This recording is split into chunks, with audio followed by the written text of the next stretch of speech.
Hi, Scott here from HomeSure with this week's property tip.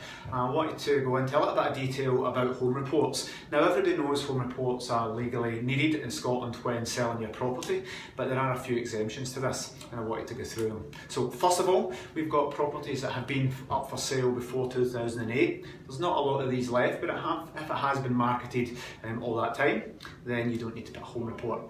Next one is new build properties. So if you're buying something off plan or it's something that hasn't been lived in before, which is a key phrase, then you don't need a home report. Recently converted properties is another exemption as well.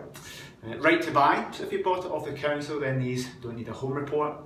Seasonal or holiday homes, and again these are properties that don't necessarily mean properties that have been let as holiday homes, but they need to be seasonal, so that can be quite tricky.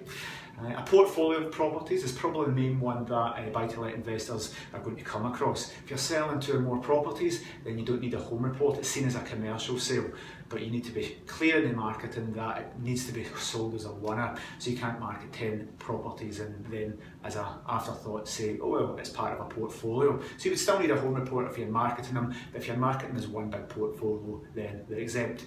So mixed use, so for example, if you've got a flat above a shop, then that would be sold as one asset, part of a portfolio, part commercial, and it would be exempt.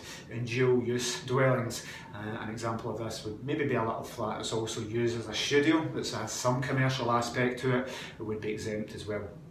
Moving on to the more obscure ones is unsafe properties. So if it's something that somebody couldn't move into because it wasn't safe or inhabitable, then it's obviously not going to need a home report. It's not going to be used as a home.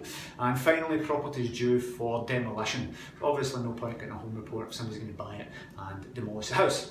So these are some of the exemptions for home report. Like I say, the one main thing that property investors are going to be interested in is the portfolio ones. If you are selling a portfolio, you've got 10, then you don't need to be spending thousands of pounds on 10 different individual home reports.